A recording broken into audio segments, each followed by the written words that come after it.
این ویدیو مخصوص کسایی هست که میخوان در لباس تابستانه بسیار شیک و گرون به نظر برسن. این ویدیو شامل 6 مورد میشه که با رعایت این موارد میتونین استایل شیک گرونی داشته باشین. شماره 1. لینن.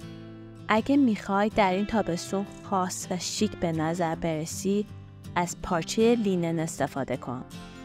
این پارچه یکی از رازهای استایل گرون در تابستون هستش. پارچه لینن به شدت خنک هستش و شما رو شیک و لوکچری نشون میده. آیا باهاش راحتین؟ میتونم بگم انگار پیژامه لاکچری پاتونه. برای تابستون لباسهای لینن باید حتما در کمد لباستون باشه. شماره 2. عینک آفتابی. عینک آفتابی با کیفیت علاوه بر محافظت از چشمای شما از آفتاب به شدت باعث افزایش سطح استایل شما میشه. عینک آفتابی استایل ساده شما رو به یک استایل خاص و شیک و لاکچری تبدیل میکنه.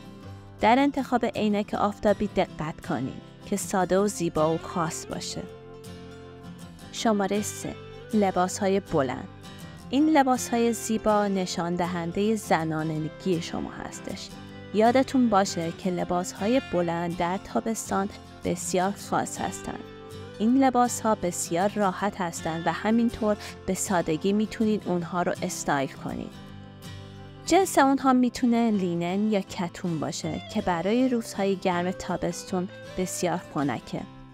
از لباس بلند در تابستون غافل نشید که نشون دهنده راحتی، زیبایی و لاکچری بودن شما هست. شماره 4. صندل یا کفش چرمی. شعارمون اینه: کفش‌های خوب میتونه شما رو به جاهای خوب ببره. کفش و صندل چرم میتونه یک سطح استایل شما رو افزایش بده. در دنیای فشن کفش‌ها بلندتر از کلمات صحبت میکنه. خب اگه تا اینجای ویدیو خوشتون اومد، ممنون میشم برای حمایت از ما دکمه لایک رو فشار بدید. شماره 5. ناخن‌های دست و پا. ناخن‌های دست و پای شما میتونه یک فاکتور بسیار مهم برای لاکچری دیده شدن استایل شما باشه. دست شما بایستی نرم و لطیف باشه و ناخن‌هاتون تمیز و زیبا. این به معنی مراقبت از خودتون هستش و اهمیت دادن به خودتون و اهمیت دادن به جزئیات. سعی کنید از رنگ‌های نود و ملایم برای رنگ ناخن‌هاتون استفاده کنید. شماره 6. اکسسوری.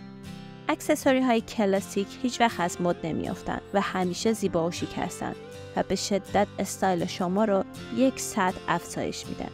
به خاطر داشته باشید که راز اصلی اینه که جواهراتی استفاده کنید که به استایل شما بیاد.